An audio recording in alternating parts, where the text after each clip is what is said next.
तरह की कहानियां बना दी गई है कि जहां ये है वहां किसी ऋषि मुनि की कहानी बना दी। और कहानी क्या बनाई कि किसी का कमंडल गिर गया तो वहां से नदी बह गई।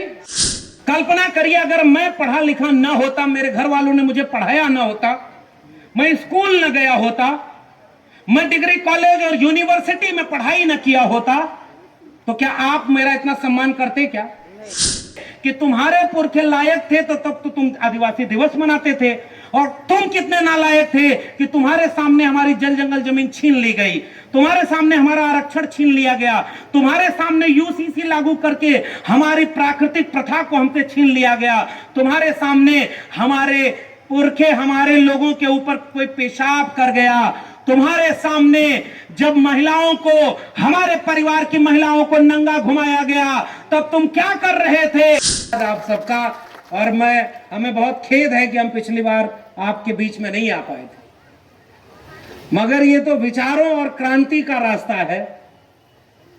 किसी एक कार्यक्रम से पूरा कहां होने वाला।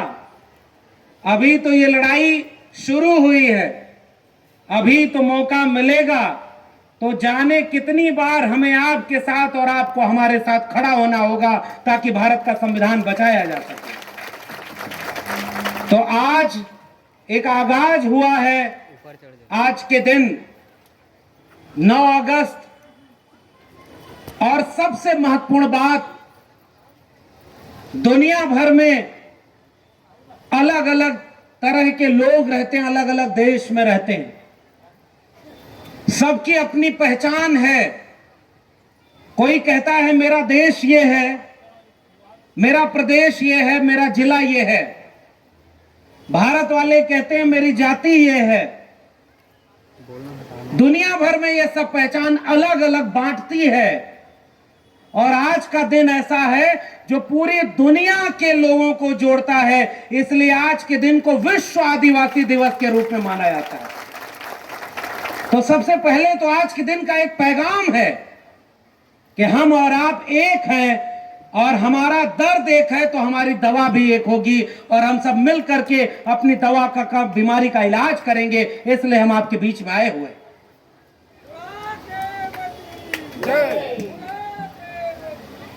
आज जिन लोगों का हम नारा लगाते हैं, चाहे वो बुढ़ादेव जी हों, चाहे हमारे आदिवासी समाज के नायक हों, बाबा बिरसा मुंडा, जयपाल सिंह मुंडा, सिद्धू कान्हू तिलका मांझी, टंटिया मामा से होकर के छत्तीसगढ़ की जमीन पर वीर शहीद वीर सिंह जी, वीर नारायण सिंह जी की जमीन हो, इनके नारे इसलिए लगाए जाते हैं कि इन्होंने कुछ ऐसा किया अपने जीवन में कि अगर वो लोग वैसा न करते तो हम आज यहां नहीं खड़े होते। इसलिए हम अपने पुरखों को याद करते हैं। अगर ऐसा न होता तो हमारे भी पुरखे थे, और हम ही उन्हें याद नहीं करते। हम अपने बाप दादाओं को कब याद करते हैं? लेकिन आज जब हम इस तरह के समाज में जी रहे होते हैं, तो कोई 50 साल पहले था, कोई 100 साल पहले था, कोई 1000 साल पहले था। तो 1000 साल पहले हमारा कौन था हमें नहीं पता, लेकिन हमारा सगा वही था जिसने उस समय कुर्बानी की, उस समय लड़ाई लड़ी, ताकि आज हम सीना तान के खड़े हो रहे हैं। इसलिए हम अपने पुरखों की जोहार बोलते हैं और उनको इंकलाबी सलाम पेश करते हैं। मगर साथियों, आज के दिन एक सवाल भी अपने आप से पूछने की जरूरत है। हमारे पुरखे इतने काबिल थे, इतने ताकतवर थे, इतने सक्षम थे, और इतना संघर्ष किया कि हम तो शान से याद कर लेते हैं कि हमारे पुरखे बहुत कामयाब लोग थे। मगर उन्होंने जो लड़ाई लड़ी उससे हमें हासिल हुआ कि हम यहां तक पहुंचे, वरना हमारे लोग कहां गायब थे भाई। मैं ओबीसी समाज के बीच से आता हूं ना। एक तो आप देखिए, दुनिया में इंसान की जातियां नहीं होती, दुनिया में बंटवारा है इंसान इंसान का, लेकिन वो बंटवारा गरीब अमीर का है। जो दिखता है किसी के पास बहुत कुछ है, किसी के पास कुछ नहीं है, तो वो बंटवारा दिखता है। किसी के पास जमीन है, किसी के पास नहीं है, किसी के पास नौकरी है, शिक्षा है, किसी के पास नहीं है। यह बंटवारा तो समझ में आता है कि यह बंटवारा इसलिए हो गया कि जिसको मिला उसने कब्जा कर लिया। लेकिन भारत एक ऐसा देश है जिसमें सबसे बड़ा बंटवारा कर दिया गया, इंसान को ही इंसान से बांट दिया गया, और उस बंटवारे का नाम है जाति व्यवस्था। और जाति में कुछ लोगों ने अपने को श्रेष्ठ बना दिया और बाकी लोगों को कमजोर बना दिया। बंटवारा कर दिया उन्होंने। और दुनिया भर में लोग ये ढिढोरा पीटते हैं कि भाई हम तो सोने की चिड़िया थे। हम भी कहते हैं कि हाँ, हम सोने की चिड़िया थे, क्योंकि इसी सोने की चिड़िया ने तमाम ऐसे काम करने वाले, हाथ से श्रम करने वाले लोगों को पैदा किया, जिसने बंजर जमीन को धरती का सीना चीर करके रहने लायक बनाया। इस जल जंगल जमीन के बीच में रह करके इस दुनिया को रहने लायक बनाया। हमारे पुरखों ने, आप कल्पना करिए कि हमारे स्वागत में एक माला ऐसा पहनाया गया है और हमारे अग्रज कह रहे थे कि इसको उतारिए मत, ये हमारी पहचान है। तो जो माला पहनाया गया वो फूल का था और ये माला पहनाया गया, हमारी तरफ इसे महुआ बोलते हैं, यहां भी महुआ बोलते हैं। पेड़ पर फलने वाला एक फल। एक बात बताइए, जब पढ़ाई लिखाई नहीं थी, डिग्री नहीं थी, तो वो कौन लोग थे जो पहचान गए कि ये तो पेट की बीमारी का इलाज है, ये दवाई है, इसलिए हम इसको खाते भी हैं और इसकी पूजा भी करते हैं। इससे बड़ा विज्ञान और इससे बड़ी मेरिट किसी के पास हो तो बताइए। हमारे पुरखे मेरिट वाले थे जो पहचान गए कि ये कितनी बड़ी दवाई है, कौन सी चीज खानी है, कौन सी चीज नहीं खानी है, और किस चीज की पूजना करनी है और कितनी पूजा नहीं करनी है। और मैं तो आदिवासी समाज के बीच में जब आता हूं और ओबीसी समाज का हूं, एक बहुत बड़ी बात आपके बीच में कह रहा हूं। मैं जब भी, पिछली बार भी आया, इस बार भी आया, तो सबसे शुरू में एक बात कह रहा हूं, हम ओबीसी समाज के लोग जब आदिवासी समाज के लोगों के बीच आते हैं तो ऐसा लगता है कि एक भाई अपने भाई के घर गया है, क्योंकि वही संस्कृति हमारी भी है और वही संस्कृति आपकी भी है। और मैं क्यों कह रहा हूं कि हम और आप भाई भाई हैं, हम आप बहन और परिवार के हिस्सा हैं, क्योंकि जो आपकी पूरी पद्धति है ना, वही ओबीसी समाज की भी है। मैं तो उत्तर प्रदेश से आया हूं। आप कल्पना करिए, उत्तर प्रदेश के पूर्वांचल में रहने वाला एक व्यक्ति, जिसके पुरखे गाय भैंस चराया करते थे, खेती बाड़ी किया करते थे, वो छत्तीसगढ़ के धमतरी में अपने लोगों के बुलावे पर आ जाए। यह संभव होता क्या अगर इस देश में भारत का संविधान लागू नहीं होता? तो उसने हमें और आपको मिला दिया, और आज कुछ लोग इस संविधान को बदलने की बात करते हैं। ये छत्तीसगढ़ है और हमें पता चला है कि छत्तीसगढ़ में भी कुछ नए नए टाइप के लोग आए हैं जो कहते हैं कि भारत के संविधान को बदलना है और इसे फलाने का राष्ट्र बनाना है। बताओ धमतरी के लोगों, जिस संविधान ने आपको हक दिया, क्या उसको बदलने वालों को आप यूं ही माफ कर देंगे क्या? क्या भारत के संविधान को बदलने वालों को माफ कर देंगे क्या? क्या उनको वोट देकर सरकार बनवा देंगे क्या? ये जो संविधान आपका हक दिया, इसे आपके रहते कोई बदल सकता है क्या? एक वादा करिए 9 अगस्त को पूरे छत्तीसगढ़ और देश भर के लोगों, जिस संविधान ने हमको और आपको मिला दिया, हम मिट जाएंगे लेकिन भारत के संविधान से छेड़खानी नहीं होने देंगे। और पहली बात ये भारत के संविधान को बचाने की इसलिए है क्योंकि ये संभव हुआ क्योंकि उत्तर प्रदेश के व्यक्ति को आप हमारे बीच में बुला करके इतना सम्मान दे रहे हैं। और मैं क्यों कह रहा हूं कि आदिवासी समाज के बीच आकर के मैं परिवार के बीच में आया हूं, क्योंकि हमारे ओबीसी समाज, और जिसे ओबीसी कहते हैं, अगर ये संविधान न होता तो वो भी पहचान हमें न मिलती। ये भी पहचान हमें भारत के संविधान ने दी है कि ओबीसी समाज की 3743 जातियों का इतिहास पढ़िए। और यहां भी बहुत सारे हमारे सम्मानित ओबीसी समाज के लोग आए हुए हैं, आपके बीच में आए होंगे और इस कार्यक्रम के बाद आपसे मिलने आएंगे। उनसे भी जाकर पूछना आप, जब ये मंदिर मस्जिद की लड़ाई नहीं थी, जब ये पाखंड और अंधविश्वास के नाम पर आपकी पूंजी को लूट नहीं लिया जा रहा था, तब आपके घर में पूजा कैसे होती थी? यही प्रकृति पूजा थी।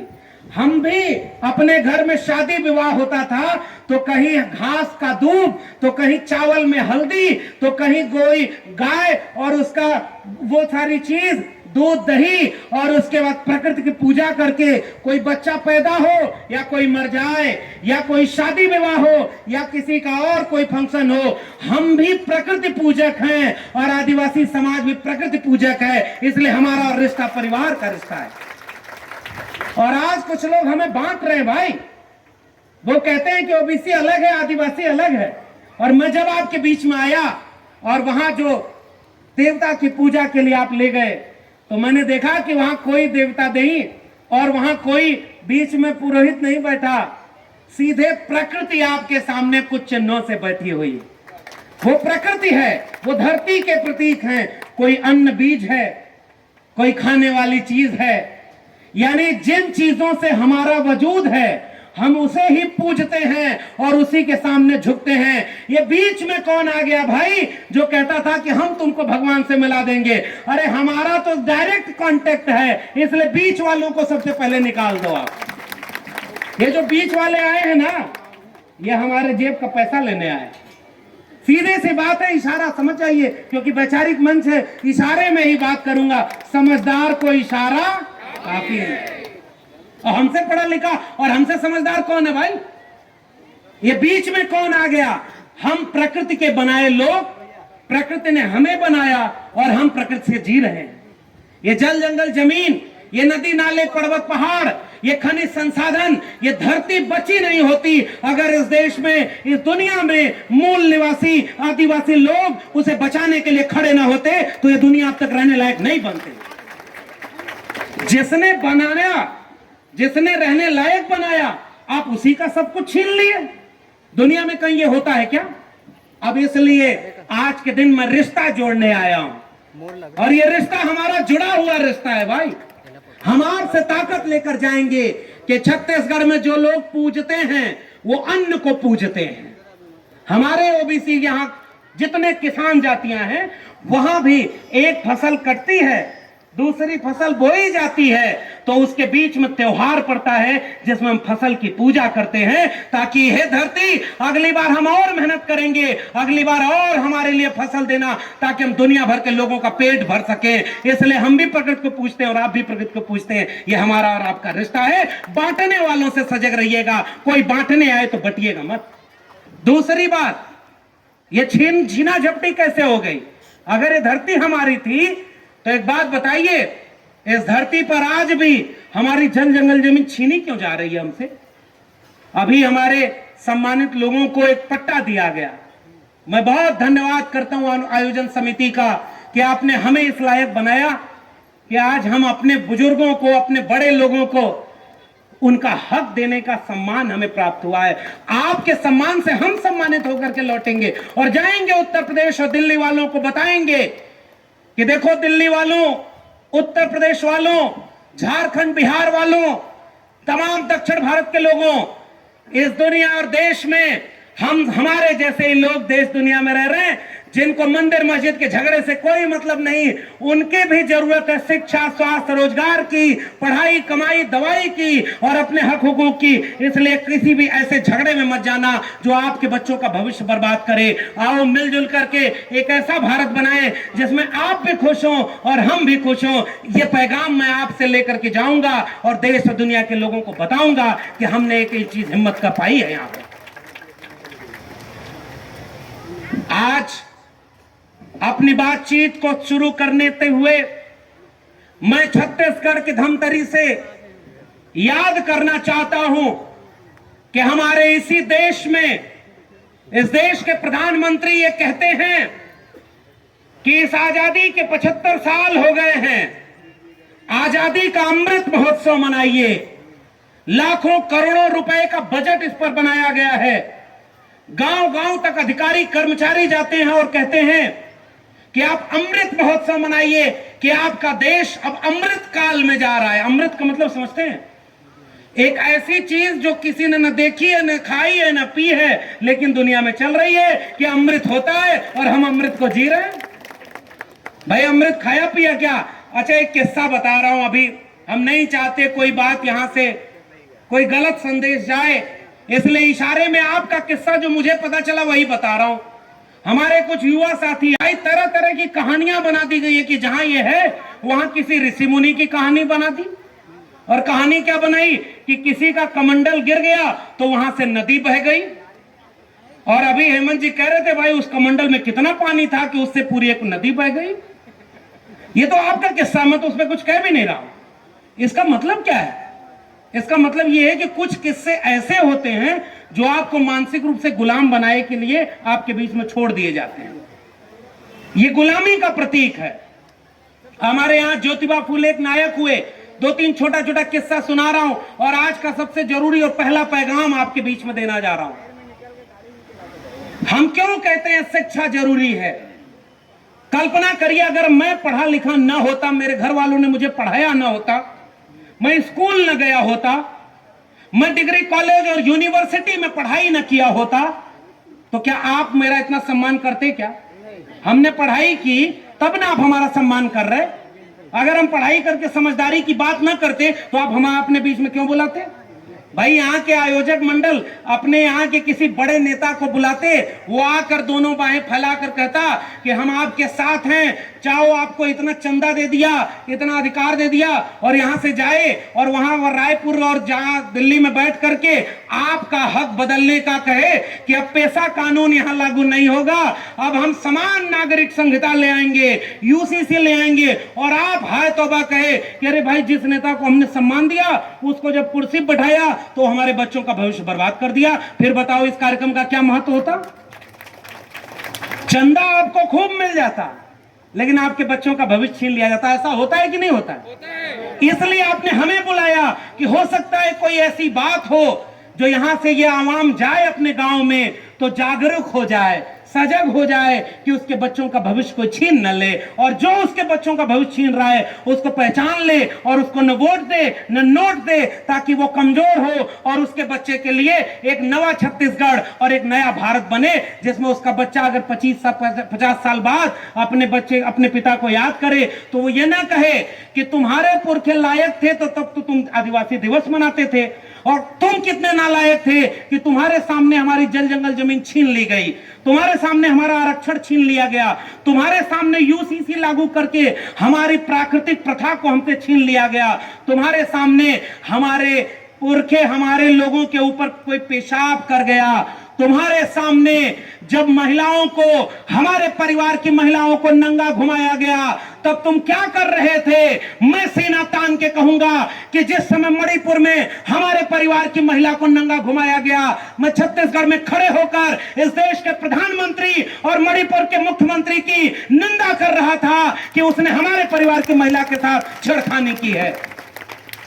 इसलिए मैं आपके बीच में आया हूं ताकि आने वाली पीढ़ियों से आंख मिला सकूं, क्योंकि 25-50 साल बाद हमारे बच्चे हमसे पूछेंगे कि तब तो जब मणिपुर की महिलाओं को नंगा घुमाया गया तो नंगा वो महिलाएं नहीं हुई, नंगा ये पूरा देश हो गया है जिसने चुपचाप उनको ऐसा देखा है, वो अपमान हमारा हुआ है।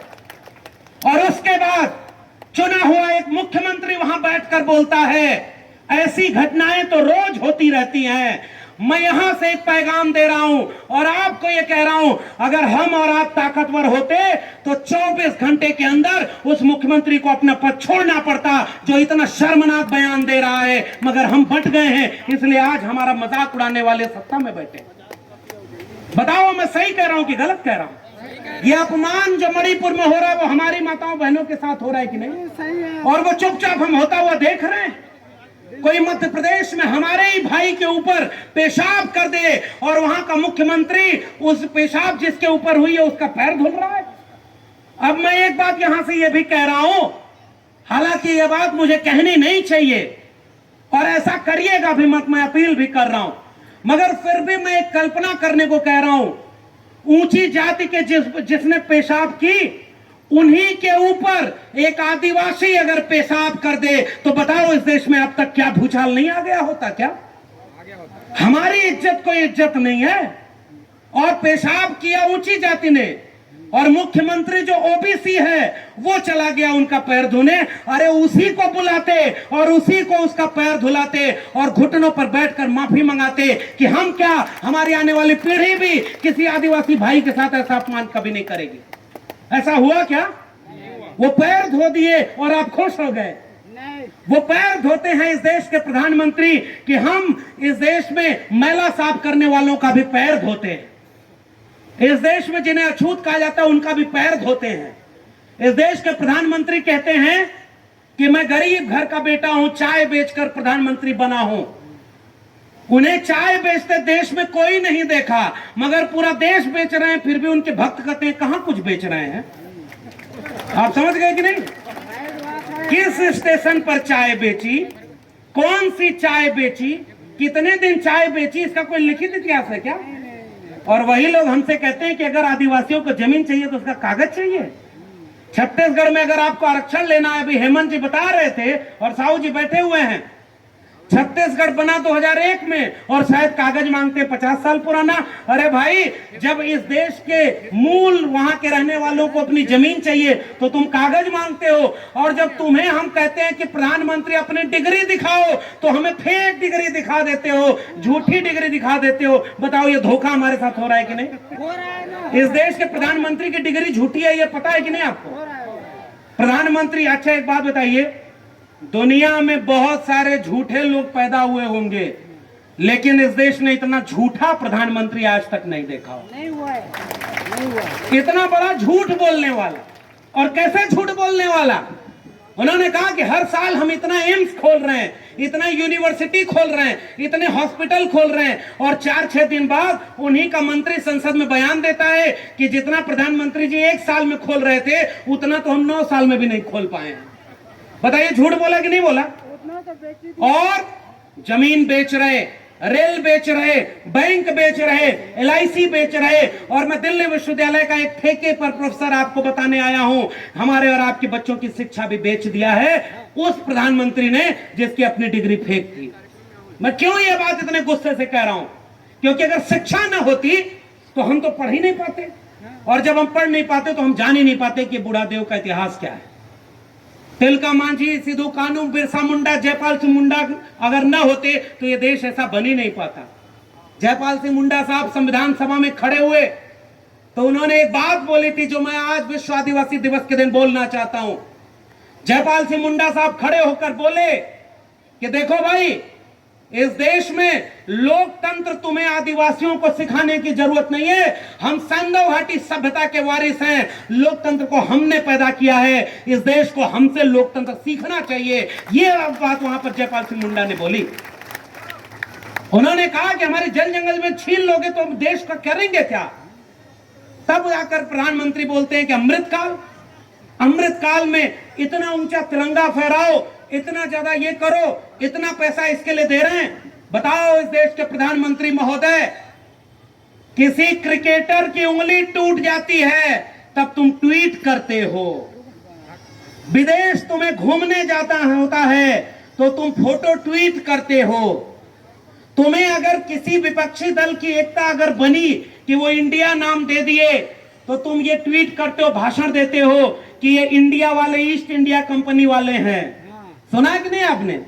उन्होंने कहा ये ईस्ट इंडिया कंपनी और लश्कर वो इंडियन मुजाहिदीन वाले इंडिया वाले हैं। और खुद उसी प्रधानमंत्री ने अपनी योजनाओं का नाम रखा है खेलो India, startup India, make in India. तो बताओ प्रधानमंत्री, ये सारा इंडिया कौन सा वाला है? ईस्ट इंडिया कंपनी वाला है या इंडियन मुजाहिदीन वाला है? अरे तुम इस देश के लोगों को मूर्ख समझते हो।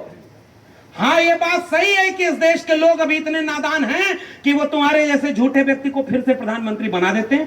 क्यों मैं झूठा कह रहा हूं? क्योंकि उसने कहा था ना कि 15 लाख एक एक अकाउंट में आएगा। बताइए मैं कोई गलत बात कह रहा हूं क्या? 15 लाख आया क्या आपके अकाउंट में? बताइए 15 रुपया भी आया क्या? 2 करोड़ रोजगार हर साल दूंगा। 2 करोड़ रोजगार मिला क्या? अब तक 9 साल में 18 करोड़ रोजगार होना चाहिए, और आज इस देश में ऐसा हो गया है कि 18 करोड़ लोगों की नौकरी छूट गई होगी, नौकरी छीन ली गई। और फिर भी आप खुश हैं क्योंकि वो मुसलमानों के खिलाफ तो है। गलत बात कहूं तो बोलिएगा, उसने हमें जातियों में तोड़कर आपस में बांट दिया। धर्म के नाम पर लड़ा रहे हैं, और दूसरी तरफ हमारे बच्चों की शिक्षा, रोजगार, नौकरी और जल जंगल जमीन को प्राइवेट अपने दोस्त अंबानी और अडानी के हाथों बेच रहे हैं। ये आपके साथ सबसे बड़ा धोखा हो रहा है। इसलिए जागो मेरे भाइयों बहनों, माताओं, बुजुर्गों, आपके हमारे सामने ये पूरा देश लूटा जा रहा है। मैं अभी 1 हफ्ते पहले झारखंड गया था, और झारखंड में जिस जगह पर मेरा कार्यक्रम था वहां बहुत बड़ा खनिज संसाधन था। और भाई छत्तीसगढ़ जब आता हूं तो एक बात जरूर याद आती है। पता चलता है कि इस देश में, इस राज्य में 97% लोग तो SC ST OBC हैं, 32% से ज्यादा तो आदिवासी हैं, कुछ लोग तो कहते हैं कि 40% तक हैं। आपको एक फार्मूला दूं, आप ये कहिए कि इस प्रदेश में आदिवासी 50% है, और कोई कहे कि गलत बोल रहे हो तो आप कहिए गिनती करवा लो, फिर से गिनती करवा लो भाई। अगर हम गलत बोल रहे हैं तो बताओ हमारी आबादी कितनी है। इस प्रदेश में OBC समाज के लोग भी हैं ना। OBC समाज के लोगों, ये जो आज प्रधानमंत्री बने बैठे हैं, उन्होंने भी मान्यवर कहा कि मैं OBC मां का बेटा हूं। हालांकि जब वोट मांगना होता है तभी उन्हें याद आता है, उसके बाद जब मंडल कमीशन की बात करनी होती तो OBC की बात नहीं करते। बताओ जरा छत्तीसगढ़ के OBC समाज के लोगों, आपकी आबादी कितनी होगी? यहां पर OBC समाज के लोग बैठे होंगे, बताइए कितनी आबादी होगी।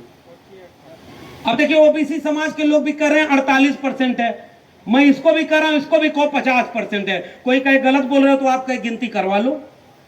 अगर हम गलत बोल रहे हैं तो आप गिनती करवा लो। अच्छा, अब दूसरी बात बताओ, इस देश में प्रधानमंत्री OBC हैं, इस प्रदेश के मुख्यमंत्री OBC हैं, तो OBC को मंडल कमीशन के हिसाब से 27% आरक्षण मिलना चाहिए कि नहीं मिलना चाहिए? भाई बताइए, जैसे प्रधानमंत्री बोलते हैं वैसे ही मैं भी बोल रहा हूं। बताओ भाइयों बहनों, 2 करोड़ रोजगार आपको मिलना चाहिए कि नहीं मिलना चाहिए? बताओ भाइयों बहनों, 15 लाख नौकरी आपको मिलनी चाहिए कि नहीं मिलनी चाहिए? बताओ आपका अच्छा दिन आना चाहिए कि नहीं आना चाहिए? तो बताओ 27% OBC को 27% आरक्षण मिलना चाहिए कि नहीं मिलना चाहिए? ये बताओ, आपका आरक्षण जब बढ़ाया गया तो कौन वहां पर हस्तक्षेप नहीं कर रहा है? उसको रोका कौन हुआ है?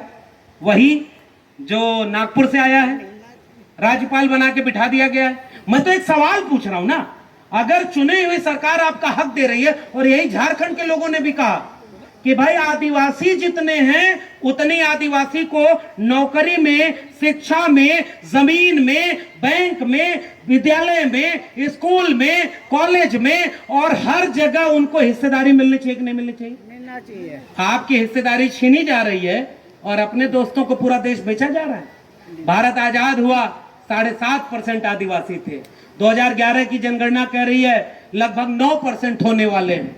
अगर कायदे से अब गिनती करा लो, जनगणना ही नहीं करा रहे।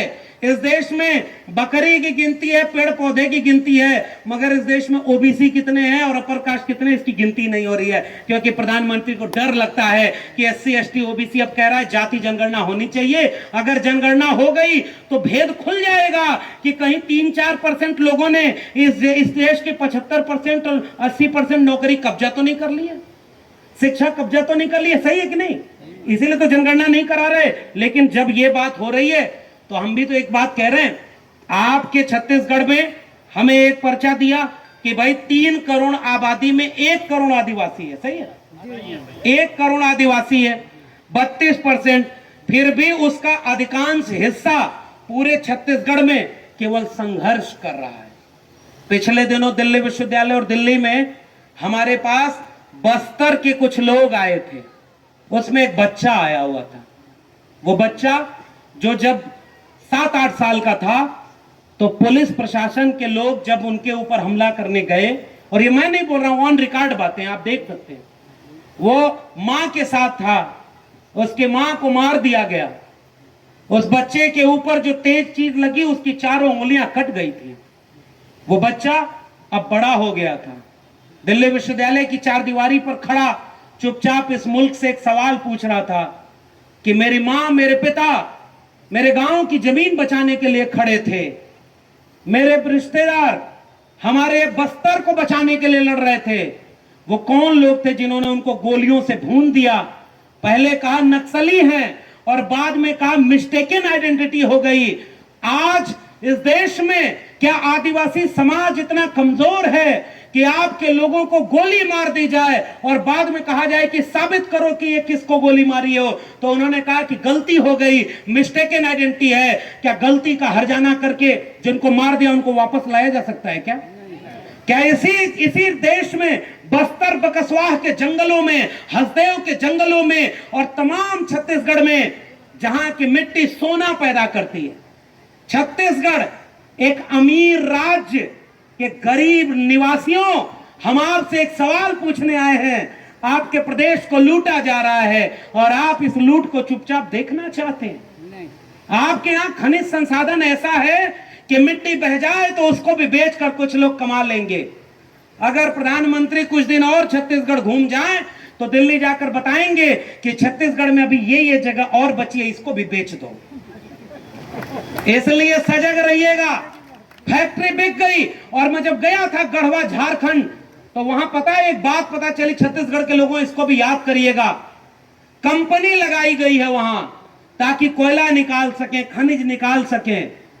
इस देश का नक्शा बनाइए, 3 नक्शे अलग अलग बनाइएगा। पहले नक्शे पर जहां जहां इस भारत के नक्शे में जंगल हो उसको चिन्हित कर दीजिए। दूसरे नक्शे पर इस भारत में जहां जहां खनिज संसाधन हो, रॉ मटेरियल हो, उसको चिन्हित कर दीजिए। और तीसरे नक्शे पर आदिवासी को बनाइए।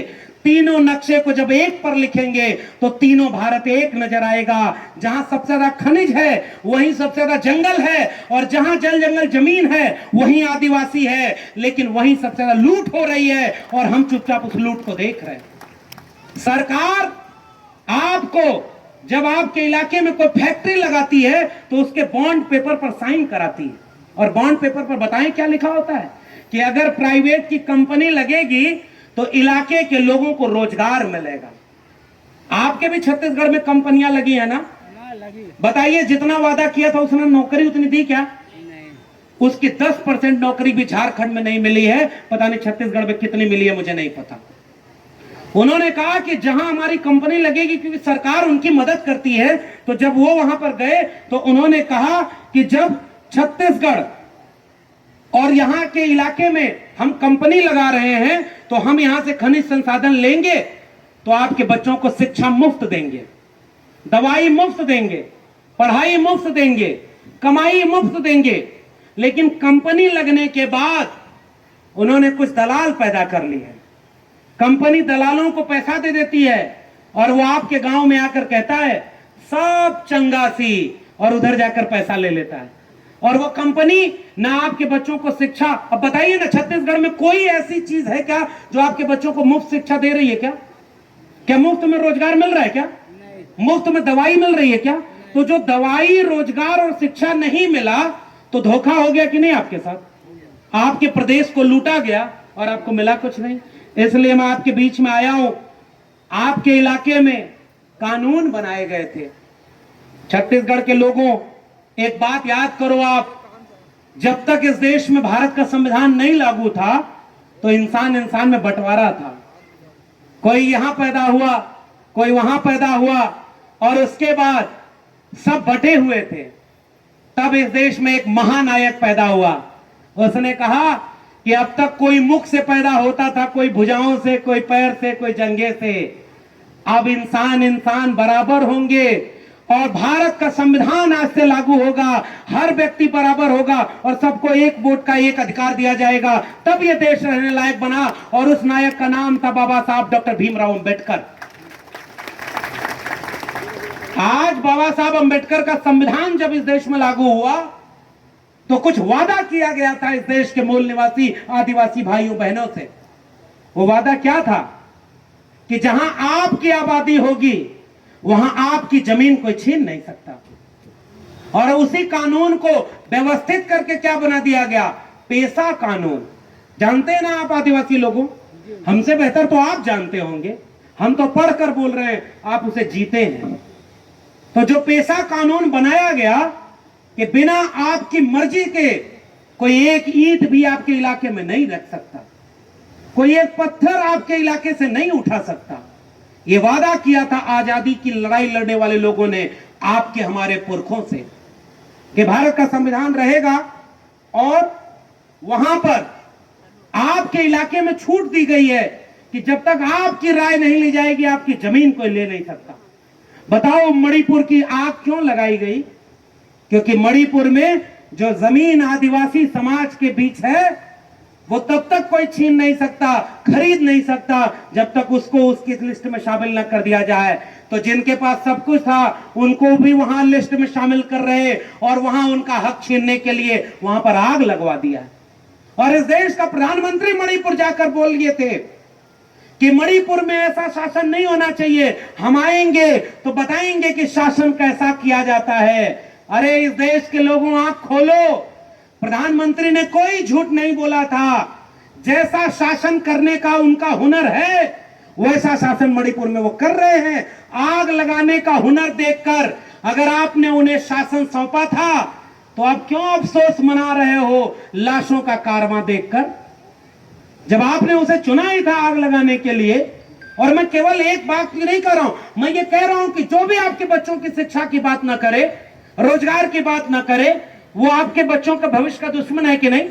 और अचानक आकर रोज आपसे कहे हिंदू खतरे में है, मुसलमान खतरे में है, मंदिर खतरे में है, धर्म खतरे में है, और जितना खतरे में ये सब बताते हैं उनका एक भी बच्चा आपका धर्म बचाने आपके बीच में नहीं आता है। उनका बच्चा बेटा बेटी विदेश में पढ़ाई करने जाता है। और बताओ छत्तीसगढ़ में कितने सरकारी स्कूल बचे हैं जिसमें आपके बच्चों को अच्छी शिक्षा मिले? कहीं इमारत नहीं है तो कहीं मास्टर नहीं है, कहीं किताब नहीं है तो कहीं वहां पर बारिश में छत चूती है। शिक्षा छीन ली जाएगी तो आपके बच्चे क्या तर्क विवेक संपन्न होंगे क्या? आपके बच्चों से अगर शिक्षा छीन ली गई, कलम छीन लिया गया, तो कलम छीन लिए लोगों के हाथ में कुछ दंगाई लोग आएंगे और कहेंगे धर्म खतरे में है, चलो बचाने। आपका बच्चा जो अपनी जमीन खतरे में थी कभी बचाने नहीं गया, जो आपका जंगल खतरे में था कभी बचाने नहीं गया, जो आपकी शिक्षा खतरे में थी कभी बचाने नहीं गया, जो आपका रोजगार खतरे में था कभी बचाने नहीं गया। वो झूठा धर्म खतरे का नारा सुनकर धर्म बचाने चला गया और हमारा और आपका परिवार लुट गया। और जिसने दंगा करवाया वो चुनाव पे चुनाव जीतता गया। इसलिए छत्तीसगढ़ के लोगों, एक वादा करके जाओ, कभी भी किसी धार्मिक जुलूस में, दंगाई जुलूस में अपने बेटी बेटी को भेजने नहीं जाओगे और कभी भी धर्म की लड़ाई में आप शामिल नहीं होगे। अगर लड़ना है तो शिक्षा की लड़ाई लड़ो, कलम और किताब की लड़ाई लड़ो और अपनी जल जंगल जमीन बचाने की लड़ाई लड़ो। क्योंकि अगर शिक्षा बचा लोगे तो आपका बेटा बेटी समझदार पैदा होगा। समझदार पैदा होगा तो सवाल करेगा और धोखे से सजग रहेगा। मैं एक किस्सा हर जगह सुनाता हूं, आप भी सुनो। हमारे यहां मैं इशारे में कुछ बात बोलूंगा कि कुछ लोगों को बुरा ना लगे और आयोजक लोगों को भी कोई दिक्कत ना हो।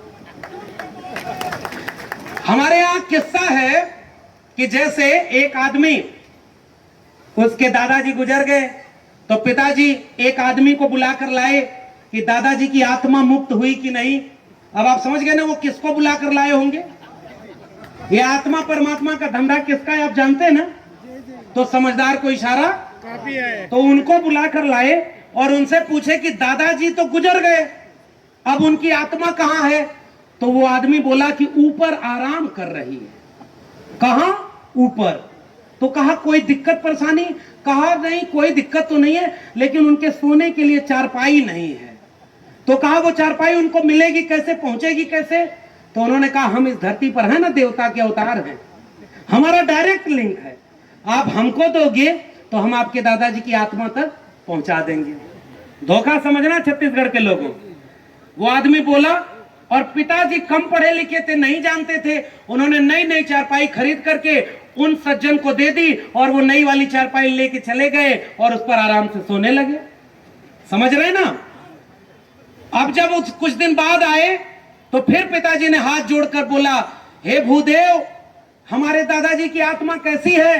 तो कहा कि बहुत ठीक है, वे जो तुम 13वीं मनाए थे, इसमें गाय दिए थे, इसका बढ़िया दूध पीते हैं दादाजी। नई वाली चारपाई जो दिए हो उस पर बढ़िया नींद आती है। लेकिन उनको थोड़ा मार्केट जाने में, जैसे धमतरी और मुगल रोड से आगे बढ़ने में, सुबह शाम जाने में बड़ी परेशानी होती है। एक साइकिल खरीद के अगर दे देते तो उनको बड़ा आराम मिल जाता। आप समझिएगा, खेल समझिएगा भाइयों बहनों। और तुरंत पिताजी कम पढ़े लिखे ना समझ नई साइकिल खरीद के मान्यवर को दे दिया। मान्यवर साइकिल लेकर चले गए। तीसरी बार आए और सामने जैसे ही पिताजी हाथ जोड़कर बैठे, कहे हे देवता के रूप, हमारे दादाजी की आत्मा कैसी है? तो जैसे ही वो व्यक्ति बोला कि हाँ, जो गाय देती है उसका बढ़िया दूध पीते हैं, जो चारपाई देती है उस पर बढ़िया नींद आती है, और जो साइकिल दिए थे उससे रोज सुबह शाम मंगल रोड पूरा घूमने चले जाते हैं, तुरंत उनका पोता वहीं बैठा था जो शिक्षित जागरूक था, बीच में खड़ा होकर बोला, ना पिताजी, ये व्यक्ति झूठ बोल रहा है। आदमी चौकन्ना, क्या झूठ बोल रहा?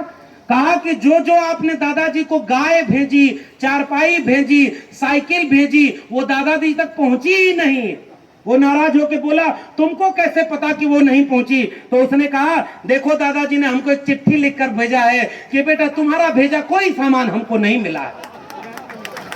चिट्ठी लिख के भेजा।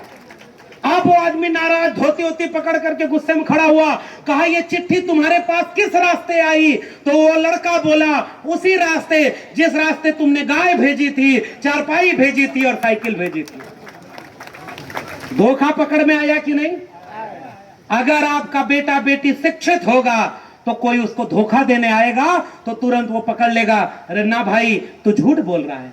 पता नहीं हमारे यहाँ तो होता है, आपके यहाँ होता है कि नहीं? जादू दिखाने वाले आते हैं, देखा है?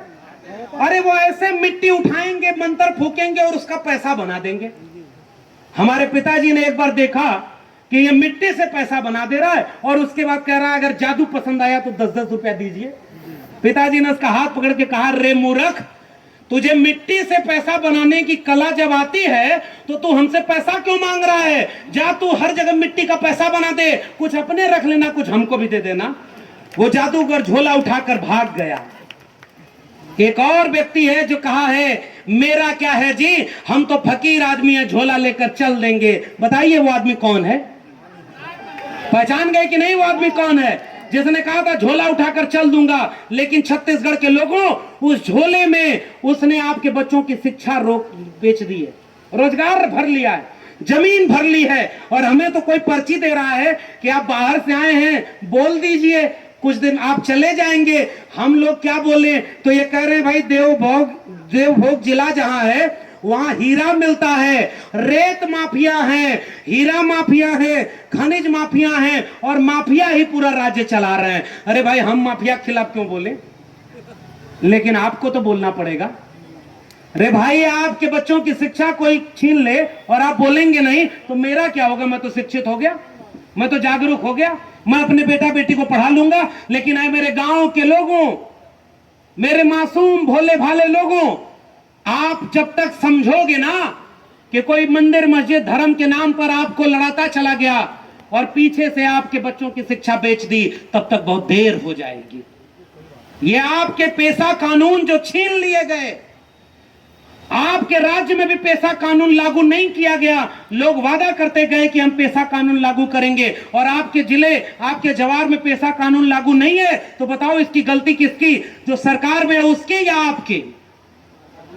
सच सच बोलो, सरकार में जो है उसकी गलती है या आपकी? आपकी गलती है, हमारी गलती है।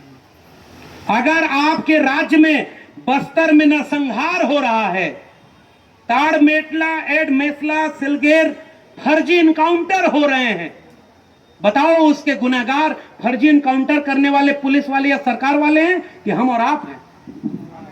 एक इनकाउंटर अगर फर्जी हुआ होता और इस राज्य का SC ST OBC समाज एकजुट कर सड़कों पर उतर गया होता, किसी भी सरकार में इतनी हिम्मत नहीं होती कि दोबारा कोई फर्जी इनकाउंटर कर लेता।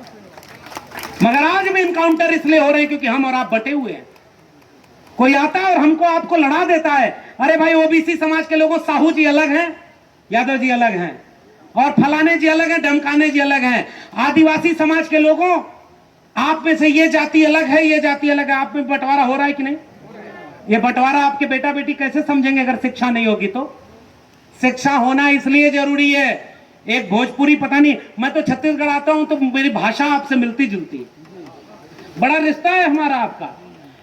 आपके यहाँ दर्द थोड़ा कम है, आइए हमारे उत्तर प्रदेश में आपको दिखाएं जहां बुलडोजर चल रहा है। आप अगर आज आंदोलन करेंगे तो शाम को आपका घर गिरा दिया जाएगा। ये भारत के संविधान का बचाव है क्या? इसलिए आपको जागरूक करने और एकजुट करने की अपील ही तो करके जा सकता हूं मैं। भाई आप तो हमें सम्मान दे रहे, इतना प्रेम, इतना मोहब्बत, ये विश्व आदिवासी परिवार जो यहां पर छत्तीसगढ़ में धमतरी में है, इसने तो हमें इतना सम्मान दिया।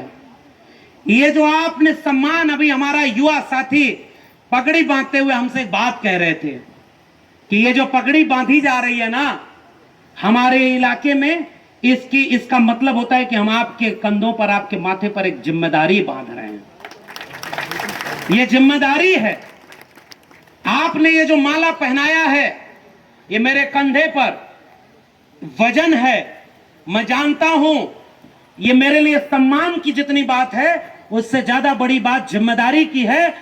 और जिम्मेदारी ये कि मैं आज छत्तीसगढ़ से जब वापस दिल्ली लौटूं, मेरे पास जितनी क्षमता हो बोलने की, मेरे पास जितनी क्षमता हो लिखने की, मैं अपने आदिवासी समाज के भाइयों बहनों और परिवार वालों का दर्द अगर मैं बोल सका, लिख सका और ये आपकी जिम्मेदारी निभा सका, तभी आपका सम्मान मेरे ऊपर रहेगा, वरना ये कर्जा उधार रह जाएगा और मैं इसे चुका नहीं पाऊंगा।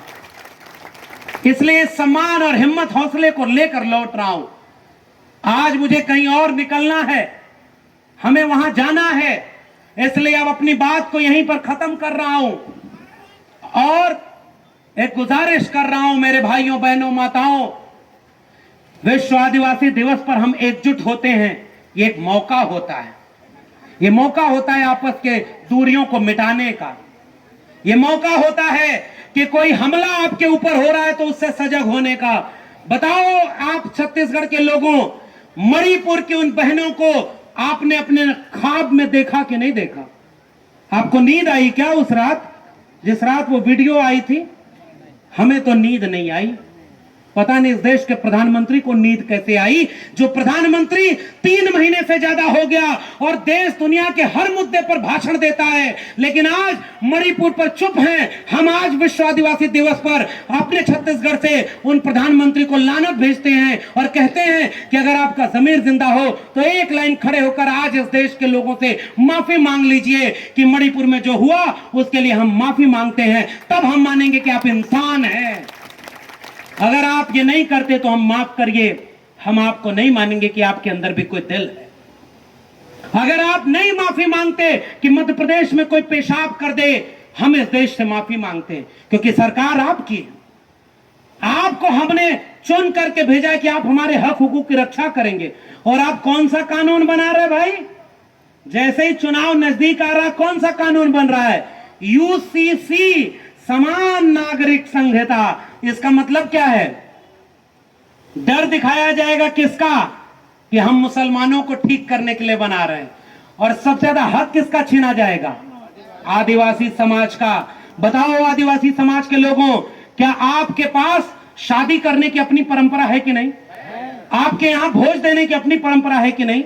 आपके देवी देवता अपने अलग हैं कि नहीं? आपकी उपासना पद्धति अलग है कि नहीं? आपके यहाँ परिवार का ढांचा अलग है कि नहीं?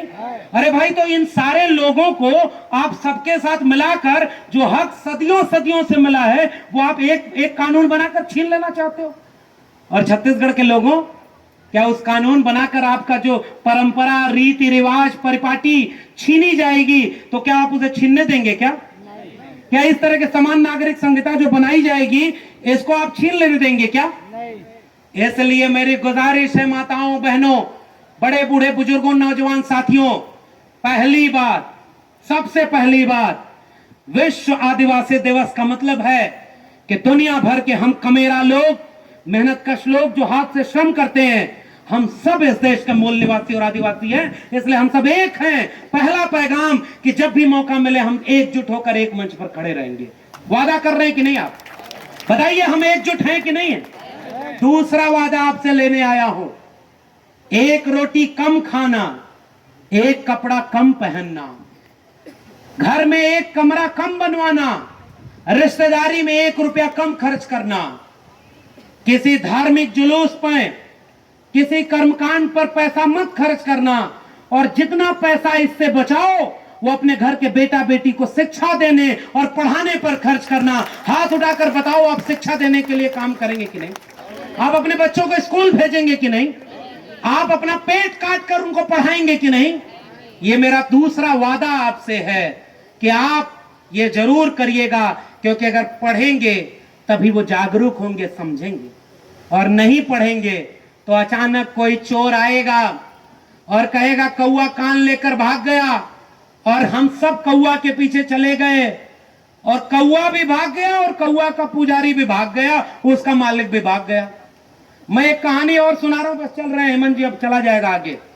हमारे यहाँ भैंस पाली जाती है, जानते हैं? आपके यहाँ भी पशु पक्षी पाले जाते हैं? भैंस चुराने वाले रात के अंधेरे में आते हैं। जब अंधेरा होता है तो चोरी करते हैं भैंस की। अब तो कम हो गया। भैंस के गले में एक घंटी बांधी जाती है, घंटी बजती रहती है, घर वाले आराम से घर में सोते रहते हैं। चोर आते हैं तो पहला काम क्या करते हैं पता है? एक चोर गले से घंटी निकालता है भैंस के और पूरब लेकर भागता है, और बाकी चोर भैंस लेकर पश्चिम भागते हैं। घर वालों की नींद खुलेगी तो किस तरफ दौड़ेंगे? जिधर से घंटी की आवाज आएगी। सारे उधर से भागे जिधर घंटी लेकर चोर भाग रहा था, और भागते भागते चोर अंत में घंटी एक जगह फेंक कर चला गया। पूरा परिवार गांव दौड़ता रहा, अंत में क्या जाकर मिला उसे? और दूसरे रास्ते चोर भैंस चुराकर आपके बच्चों की शिक्षा की भैंस, रोजगार की भैंस, पेशा कानून की भैंस, अपनी परंपरा परिपाटी की भैंस, खनिज संसाधनों की, जल जंगल जमीन की, हक हुकूक हिस्सेदारी की कोई भैंस चुरा कर भाग रहा है, और आपसे कह रहा है कि देखो धर्म खतरे में है, मंदिर खतरे में है। हाथ उठाकर बताओ धमतरी के लोगों, किसी भी धार्मिक जुलूस में और दंगाई भीड़ में अपने बच्चों को शामिल नहीं होने दोगे? वादा करो, आपकी लड़ाई मंदिर मस्जिद की नहीं है। वादा है कि नहीं? अरे जिस समय इस देश में स्कूल कॉलेज विश्वविद्यालय की लड़ाई होनी चाहिए, उस समय इस देश में देवालय की लड़ाई लड़ाई जा रही। अरे भाई, उस मंदिर का क्या करेंगे हम? मंदिर से दो तरह के लोग पैदा होते हैं, एक पुजारी और दूसरा, जोर से बोलिए भाई, मैं तो जागरूक लोगों के बीच में हूं। मैंने तो ये बात बोली भी नहीं। मैंने तो कहा कि मंदिर की कमाई दो लोगों के पास जाती है। हमारे समाजवादी आंदोलन का नारा था, मंदिर की वो लड़े लड़ाई, मंदिर की जो खाए कमाई। इसलिए जो कमाई खाए उसी को कहिए कि जाओ तुम मंदिर की लड़ाई लड़ो। हमको तो हक हुकूक मिला स्कूल कॉलेज विश्वविद्यालय से, इसलिए हमको लड़ाई लड़नी होगी, तो हम चलेंगे स्कूल कॉलेज विश्वविद्यालय की लड़ाई लड़ेंगे। और नारा क्या था आपके इलाके का भाई?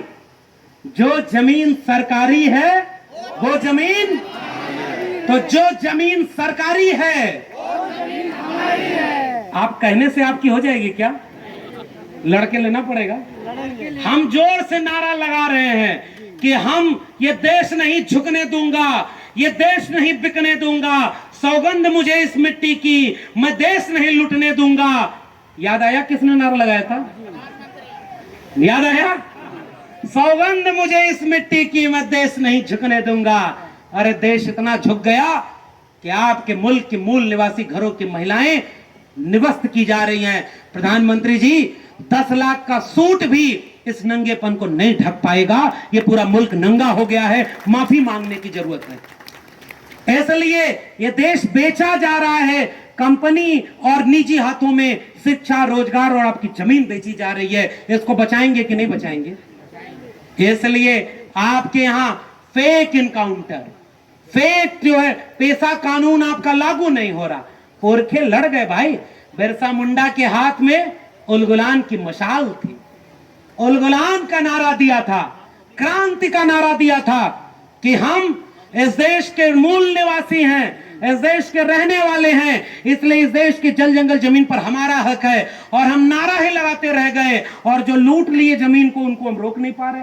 तो बताइए, नारा लगाने से आपको जमीन आपकी मिलेगी? फिर कैसे मिलेगी? एकजुट होना होगा कि नहीं? एकजुट होकर के अपनी लड़ाई अपने से लड़नी होगी कि नहीं? कोई दूसरा आएगा क्या आपको बचाने? आप लोग पुनर्जन्म में भरोसा रखते हैं क्या? आप पुनर्जन्म नहीं मानते तो जो होगा हिसाब इसी जन्म में होगा ना। इसलिए टूटेंगी तलवारें टकरा कर तुमसे, हो जाएंगे दुश्मन के तरकश खाली, और हर मैदाने जंग में तुम बेखौफ लड़ो, वक्त से पहले मौत नहीं आने वाली। ये अपील और गुजारिश करके जा रहा हूं आपसे।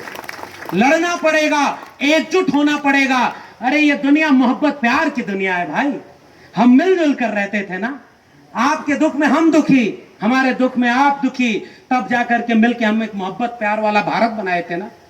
आज इस मोहब्बत प्यार में कहीं मणिपुर में आप तो कहीं मेवात में आग, कहीं उधर स्कूल में आग, तो कहीं जो है आपकी नौकरी में आग, कहीं टमाटर 250 रुपया किलो, तो कहीं की एलपीजी गैस 1200 रुपए की, कहीं आपकी रोटी महंगी, तो कहीं आपकी पढ़ाई महंगी, और आप चुपचाप देख रहे हैं।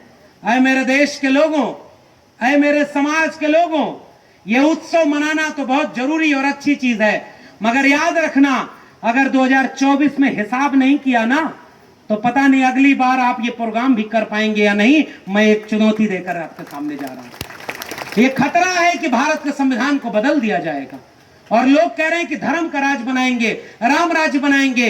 हम कह रहे हैं राम को तुम ले लो, राज को हमें वापस ले दो।